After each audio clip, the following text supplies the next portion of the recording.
Hello, hello, hello, and welcome to the Conversation Capital. It is a follow-up episode, right? That's what we're doing, Bonga. Yes. We're doing a follow-up episode on me cutting my hair, by the way. It's probably your first time seeing me with my hair short. Whoop, whoop. Thank you very much.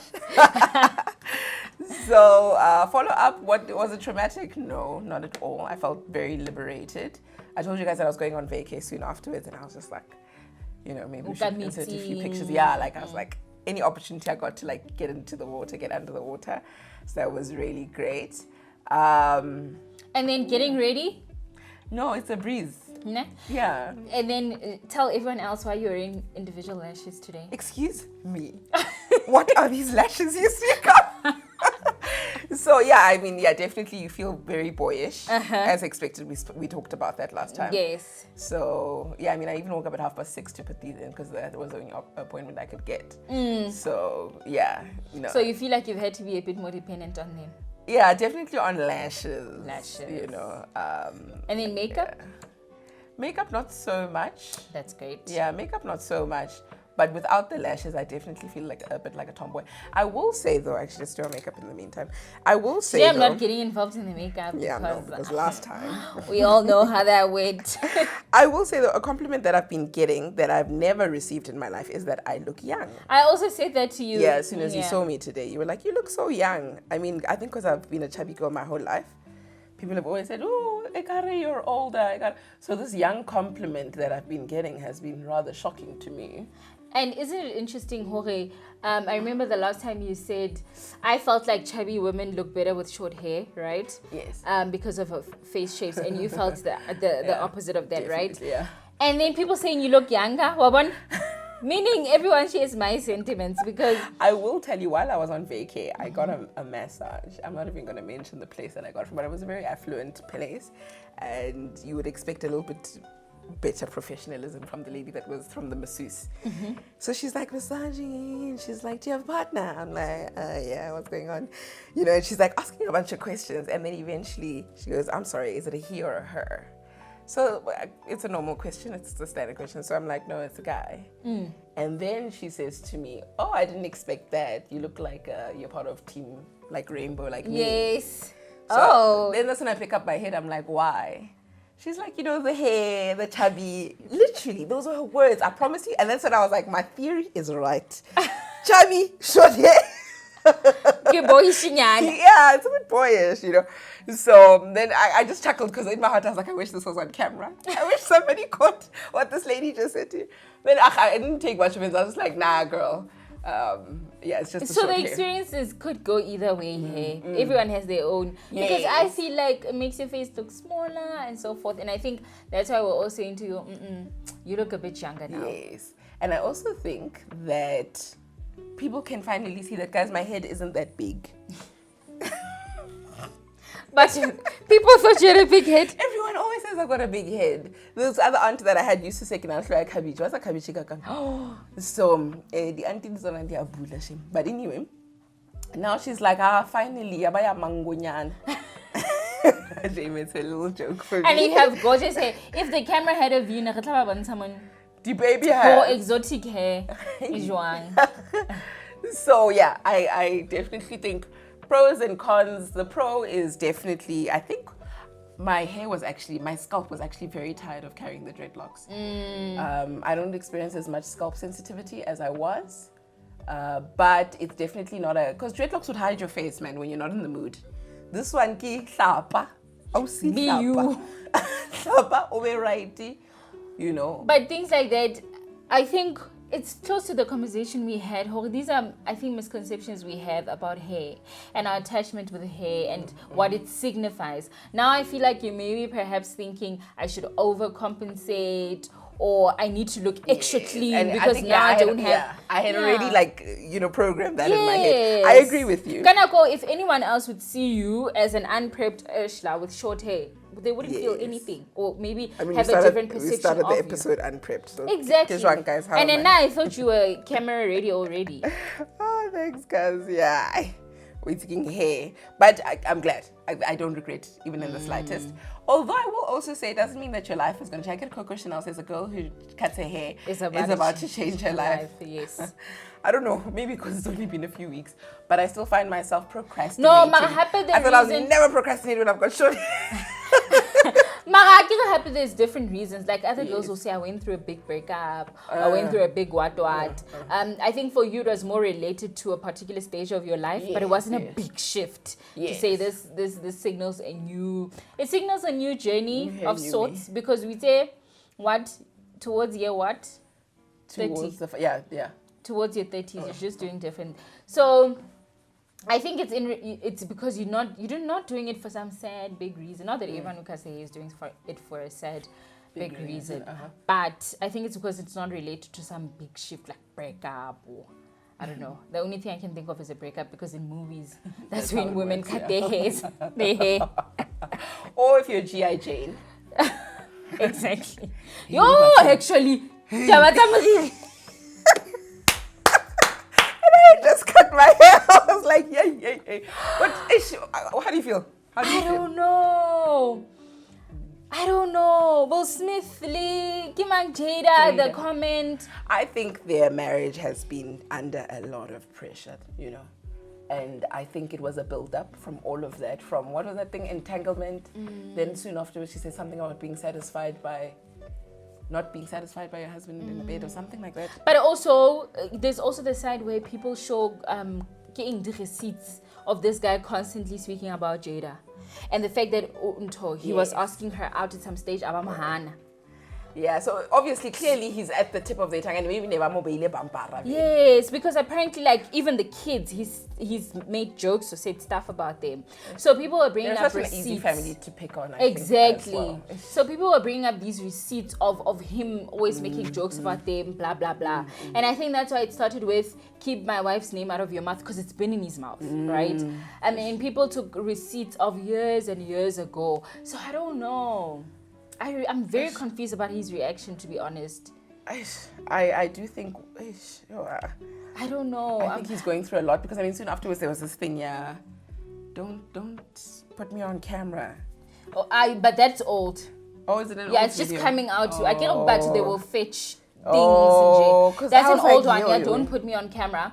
But also, just in relation to this, what happened at the Oscars, I like the conversation that people brought up in terms of Will Smith gets banned from the Oscars for slapping someone. Not that it's condoned and it's good, but there's rapists who attend the Oscars.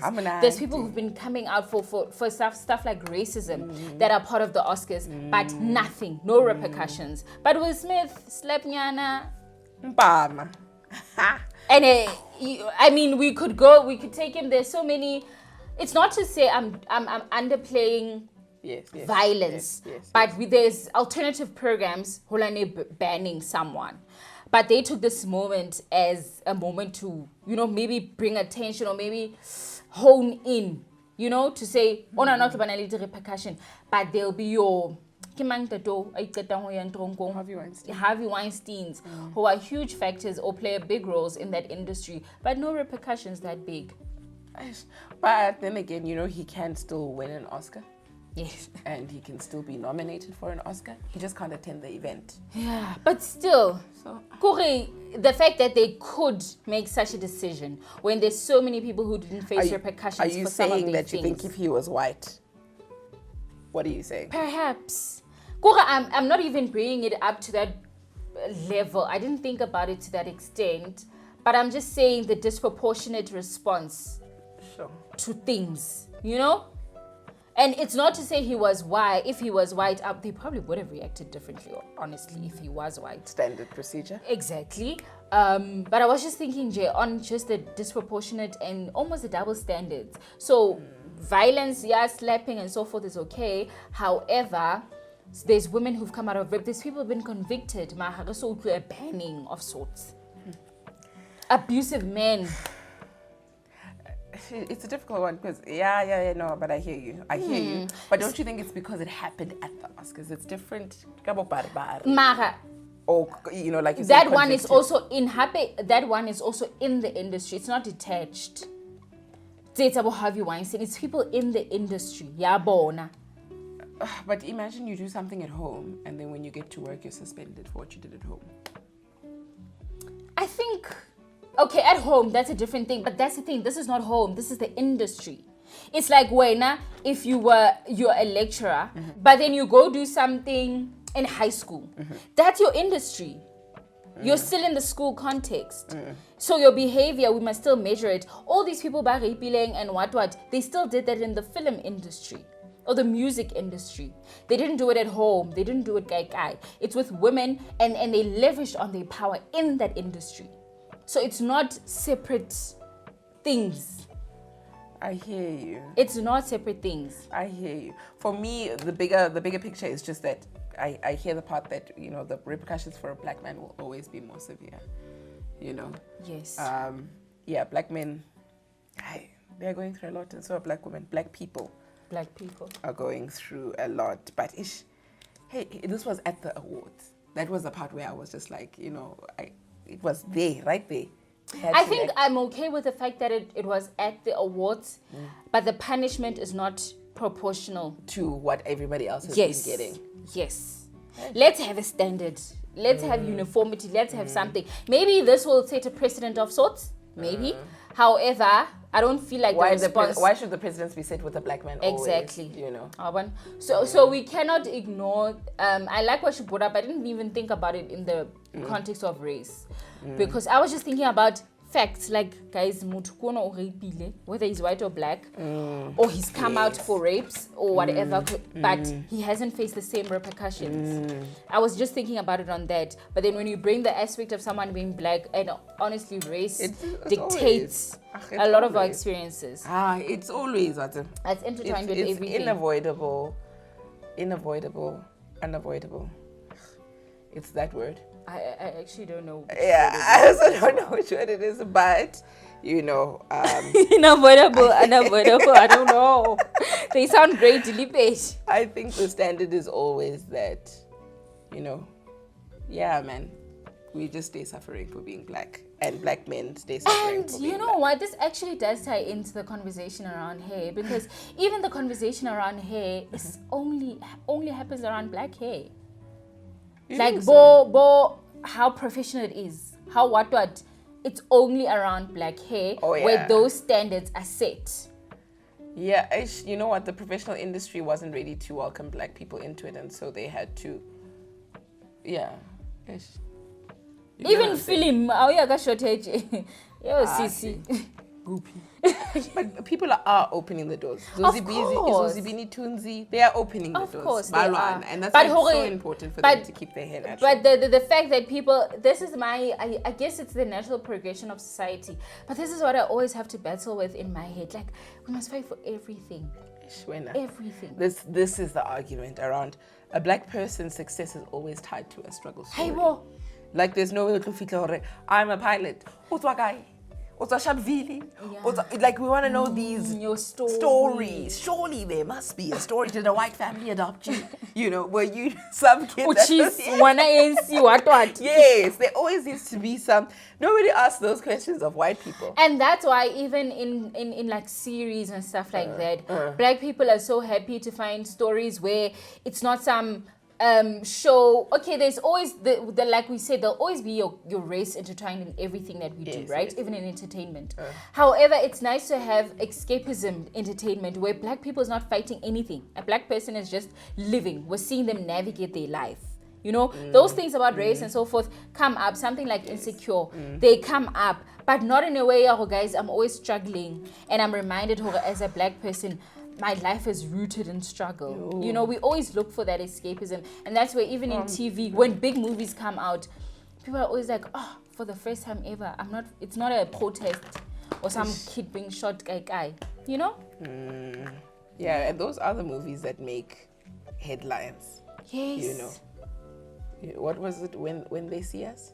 When They See Us was the 1 year Central Park 5, but then there was also the other one. I didn't watch that one because I got people's reviews and that was enough for me. No, it wasn't. You were swollen for days. Was it you? My eyes were puffy and swollen, especially in episode 4. And in that racism riles me up. So Yeah, I couldn't take could it not. either.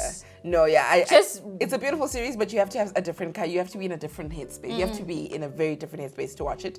It's a lot. It's a lot. It's a lot. It's a lot. Listen, till this day, I don't desire watching it. It's just just the snippets, the reviews, the what. I'm like, this is too much for me, Bonga. And for me, I must be honest. I don't know if this is an ignorant opinion, but it's my opinion. But for me, like in America, Kibo, okay, they're a minority group. But I hate experiencing racism in Africa, in South Africa to be specific. Because, you know, as soon as you enter into these predominantly white spaces, you feel like you're on borrowed time or borrowed land. You know, you feel grateful to be in that space. But should I be feeling like that in Africa? You're it's right. one thing if I feel like that in Europe. Yeah. You know, but in Africa. This is home. Then where, Yeah. you know, it's like too foreign for here, too foreign for there, never enough for both, you know. I remember in Nigeria when I went to visit Nigeria, the Nigerian guy said definitely the difference between when I'm here in Nigeria and when I'm in South Africa is that white people in South Africa have this, you know, sense of entitlement that they do not have here. You're right. You know, and I remember one lecturer of mine who was a Zimbabwean who said that because of all the African countries that experienced liberation, South Africa is the one that experienced it peacefully, in inverted commas. Unlike the other African countries fought like tooth and nail, Yes. you know, bombs and, you know, they became, you know, war-torn countries. Liberation wasn't an agreement of sorts. Yes. We had our time, Yes, but then but at the end of the day, I yes, mean, it wasn't he came- the deputy president or something? The former... Oh, de Klerk. I can't remember, Oh. but it was so peaceful that they were part of the cabinet of the democratic dispensation. Yeah. Ooh. Yeah, it was. So, That's yeah, how peaceful it was. Yeah, so he was just like, you know, so that sense of entitlement will always be there. My friend says the same about Botswana. I had a friend or classmate who lives in Botswana, and she's like, she's very oblivious to racism. Not because she's naive or what, but because she didn't know the depths of this thing. Because in her country, it's not there. It's like white people are white people, and then, you know, like Ubuaka, your colleague from Nigeria. Yes. Like it's a similar experience. Sure. But the multi-layered fight will never ever, you know, drop the comments below there. Tell us what you think. Yeah, and maybe there'll be another conversation that comes from this. Tell us your favorite part of this conversation and which one we should expand on in an actual episode or a separate episode. Do you guys want to know about short hair? I don't think so. The conversation on short hair is finished. What else is there to say? It's short, people, and I look like a boy. Or if you want us to expand on Will Smith and Jada. But I wouldn't want to. Because, you know, I'm so passionate around the sacredness around people's marriages and how difficult marriage is. Hey, I never born. But if you want us to, we'll talk about it. And lastly, racism. Russell racism. and Sierra. I love those two. I read a post saying that Sierra wouldn't be with Russell if he was not rich. Mara, would Sierra be with anyone who isn't rich? Then I was just like, Man. Sierra. Like Sierra. What up, Sierra? Journal- Of course. You know, like, you know, I was just like, nice. Of course. Like rich or starts is the bare minimum. And then we start looking at the other eliminators here. You know? It's like, yeah, man. It's where they are. People are actually just silly because the next thing somebody dates Muta unemployed. Can you believe she's dating a bum? As clever as she is, she's dating a bum. ASAP and The Rihanna. next thing, People are I like, date hey, a rich bro. guy. Yeah. Rihanna is a billionaire. She's dating ASAP, you know? You can't win, Shim. The truth is you can't win. Women will always be to blame. Or you're in a happy marriage, you're in a bad marriage. The woman, what is wrong with her? What is wrong with her? So exhausting. Anyway, I think we vented enough now. Hopefully when our guests come, we'll be, Loena vent in the comment section more. we'll be done being angry. Yeah, hopefully we'll be done being angry. Catch the next episode of the Conversation Capital.